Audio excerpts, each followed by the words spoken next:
Hi, John Herman here, and I'm back to continue with our virtual lessons. I had a productive time during my time off, and I actually completed a few of my backlogged projects. Now I'm ready to dive back in, at least for the time being. Today I thought it would be interesting to look at the topic of miracles. Lord knows we could use one of those about now, don't you think? I think what I'll do is first look at some biblical miracles and see what lessons we can learn from them. Then I want to look at some miracles that occurred after the church was formed, even until today. Generally speaking, it would seem that in the Old Testament, miracles occurred not so much to convince people of God's existence, but to demonstrate his faithful covenant love and his awesome power. These miracles are often associated with the great events of Jewish history, such as the call of Abraham, the Exodus, the giving of the law, the taking of the promised land, and so forth. In all, there are about 150 recorded miracles. Remember that not all of these were for the immediate benefit of the Israelites. There were a few that were performed to chastise God's people, as when God destroyed Sodom and Gomorrah, or even the Great Deluge. In the New Testament, Jesus and his disciples performed miracles to demonstrate the presence and power of the kingdom of God. In this lesson, I want to focus on the New Testament miracles of Jesus. Remember, the disciples continued to perform them even after Jesus' death. So I'm going to start by asking the question, do miracles necessarily have a purpose beyond the local and theatrical event? And furthermore, is there some lesson to be learned by us from them? Hopefully, you'll get a feeling for the answers when we finish. Commentators have placed Jesus' 35 recorded miracles into 3 categories: healing the sick, the power over nature, and raising people from the dead, which of course is the ultimate healing. Of the 3, the healing miracles are by far the most prevalent. It would seem that, biblically speaking at least, miracles actually do have a purpose and an instructional benefit. For example, in John's Gospel, the many miracles mentioned have deeper truths that may be associated with them. The feeding of the 5,000 shows that Jesus is the bread of life, and that those who believe will never be spiritually hungry. Walking on water and calming storms shows that Jesus is the master of the created world. Changing water to wine was a display of his power to the disciples, and as a result, they first believed in him. His last miracle, the healing of Lazarus, demonstrated Jesus' power over death. So, let's look at a few of Jesus' miracles and see what we can learn from them. In this case, we're going to start out with the healing of the official's son, which is recorded in John chapter 4, verses 46 to 54. Here we have an official of Herod who had a gravely sick son. This official had heard about Jesus and searched him out. He begged Jesus to come and heal his son. Jesus replied, "Unless you people see miraculous signs and wonders, you will not believe." Wow, what a response that was. This statement was apparently directed to those standing around as well, but the man was not discouraged. and persisted with his urgent request, "Sir, come down before my child dies." Then Jesus spoke directly to him and said, "You may go. Your son will live." And that was that. When the man returned home, he found his son to be healed. He was informed that recovery had occurred at the exact time that Jesus had spoken his words. The man and his entire household instantly became believers. So what can we learn here? The importance of faith is highlighted here. In this case, the faith of a Gentile, no less, who was even mildly rebuked because of his request. Another thing we can learn: distance is no barrier to the power of God. One more thing: affliction may bring blessings in disguise. What brought this man's contact with Jesus? Sickness. What was the result? Salvation of the official and his entire family. In the big picture, that's a big deal. God may use human tragedy to lead people to himself. Do you think God caused the boy's illness to achieve results? I'm not going to answer that, but I invite you to think about it. Now, Jesus is perturbed that this people will not believe unless they see. He knew that the opportunity to see miracles was limited, and therefore only a few would have a chance to see and believe. Most people will have to just hear and then believe by faith. And finally, when Jesus says it, it's done. All right, let's look at another healing miracle. This one is about the healing at the pool as recorded in John chapter 5, verses 1 to 15. Now, Jesus was in Jerusalem, probably during a Passover. He happened to be near a particular pool of water that was believed to provide curative qualities when stirred. There were numerous disabled people waiting to get in, but only the stronger ones were able to get in front of the line to enter. Jesus noticed a particular man who had been disabled for 38 years, but was too weak to fight the crowd. Jesus went right up to him and asked him if he wanted to get well. The man explained his situation, and Jesus commanded him to get up, pick up your mat, and walk. The man immediately did so. But that's not the end of the story here. We find that the religious leaders were very upset that Jesus did work on the Sabbath and conspired to have him killed. So what are some life applications we can learn from this story? Well, first of all, the story refutes the idea that miracles only come to those of faith. This man did not even know who Jesus was. It turns out that a minority of Jesus' 35 miracles were the direct consequence of faith. Okay? Jesus has the sovereign choice to deal with one out of a crowd. Just because God heals others does not mean he will heal you or someone you know. There were many others present at the pool that needed healing, yet only one was chosen. Now, let me ask you this. Does that make Jesus capricious or unjust? Again, you decide. Jesus told the man that he needed to stop sinning or something worse would happen to him. Now that seems almost like a threat, but being eternally separated from God is something worse. The lesson for us here could be that genuine gratitude for Jesus' blessing should be demonstrated by holy living.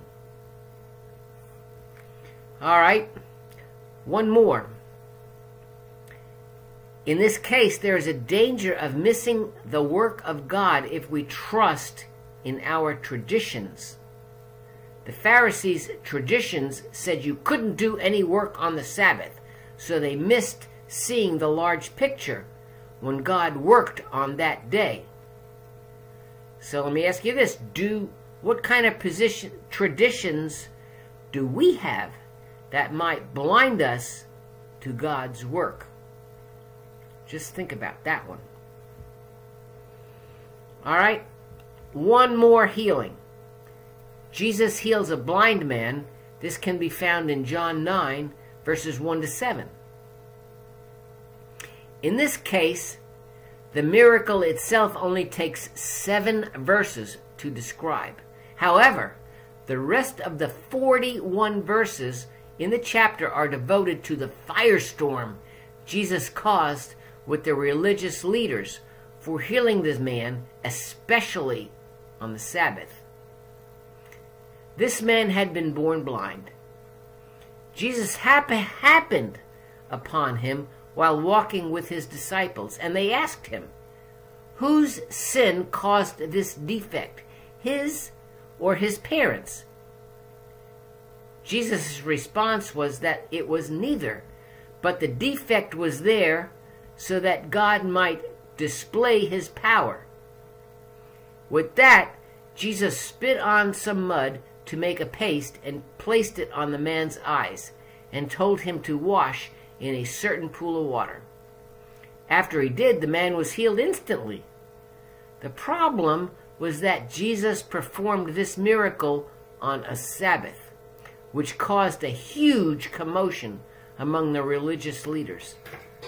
It even involved interrogation of the man's parents and repeated questioning of the man. Finally, the man was actually banished from the temple by the elders because of his honest answers. So, what can we learn from this?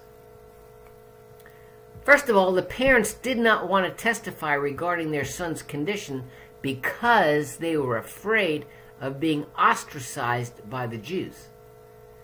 They would have been seen as acknowledging that Jesus was somehow special. So, sometimes pleasing our peers can seem more important to us than to be known as a Christian, both by our words and also by our actions.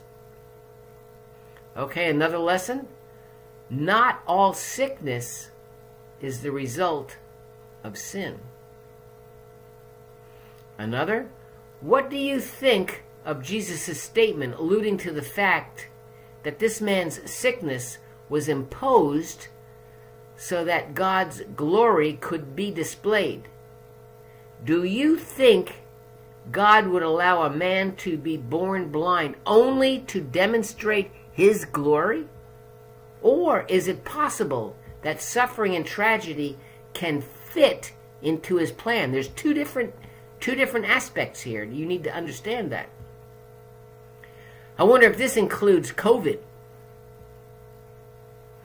It's ironic that the layman understands the obvious truth here, the man in other words, while the scholars, the elders, argue over the technicalities and miss the boat entirely.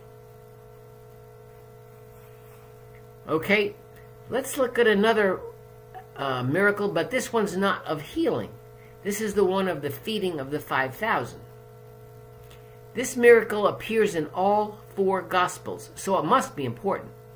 I wouldn't summarize it here, since I am confident you all remember it. But, thinking back on this, what are some of the things we can learn here? First of all, nothing is too small for God to use for our good. The disciples didn't think the boy's lunch would be of any help at all, but what did they know? Never doubt the worth of your seemingly small contributions. All right? Beware of limited thinking when we have the greatness of God at our disposal. The word faith comes to my mind. Okay, another lesson. It's easy to dismiss challenges when the going gets difficult. Sometimes we would rather not deal with difficulties, not realizing that the process will make us stronger and wiser. Finally, do you think that God would ever test us by presenting a seemingly impossible task in order to encourage us to become closer to Him? Think about that one. All right, another miracle. Jesus walks on the water.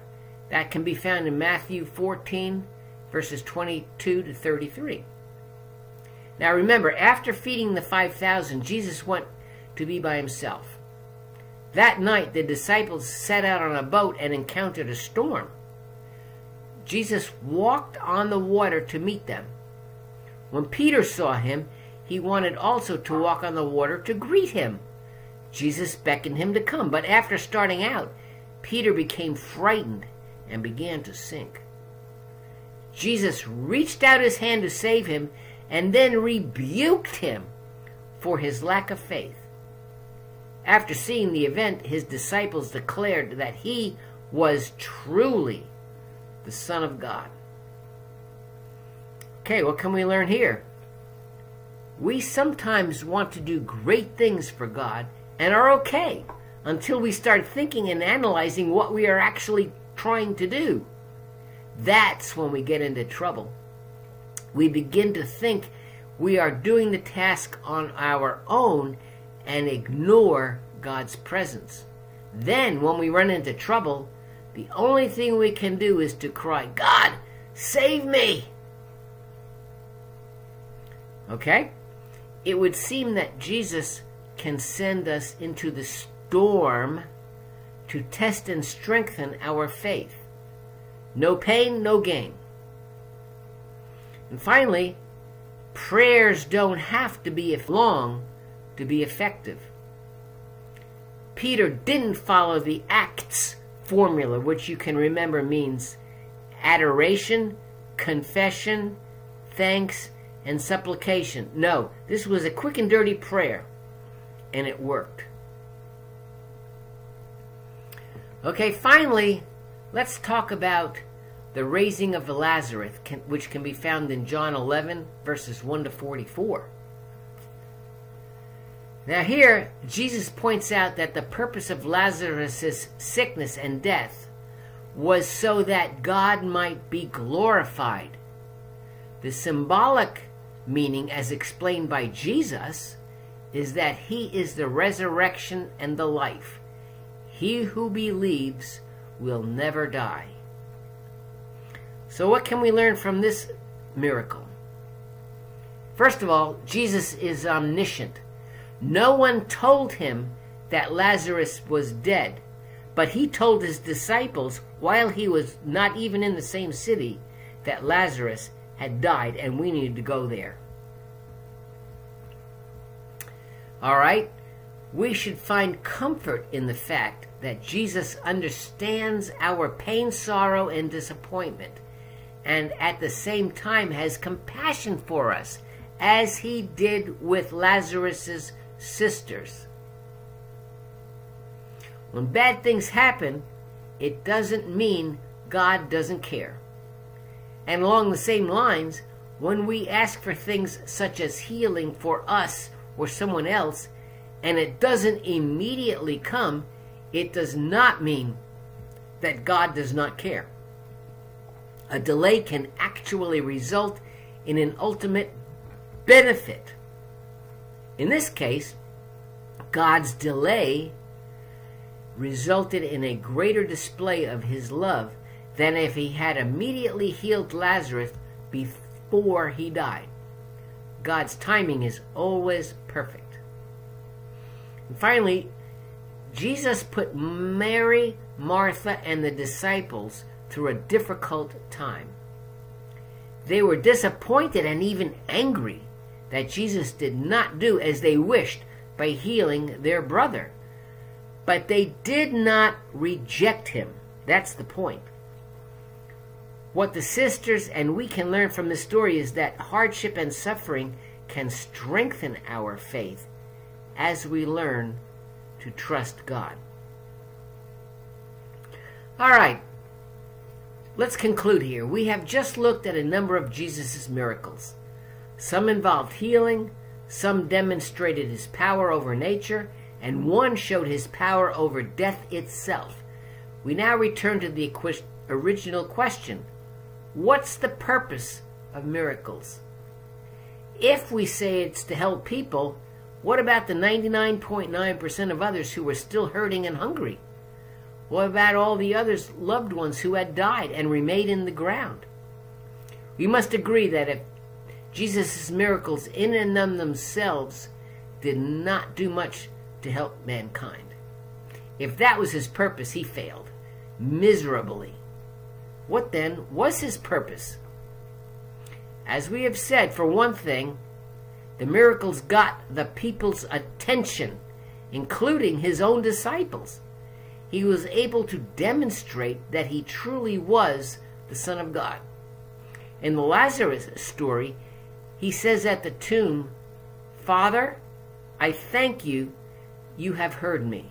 I knew you would always hear me, but I said this for the benefit of the people standing here, that they may believe that you sent me." Miracles also make a point or teach a lesson. In the feeding of the 5,000, Jesus used the miracle to demonstrate the fact that he was the bread of life. Through the miracle, he demonstrated that anyone receiving him would never hunger again, as they would with earthly food. They would have eternal life. It was a kind of a visual aid, is what it was. Finally, miracles give us a sign as to what the world was meant to be and what it will be like on the other side of the grave. You may say, what? Miracles point to a kingdom where the blind see, the deaf hear, the lame walk. Jesus' miracles give us hope that one day God will right the wrongs of the world. God is no more satisfied with this world than we are.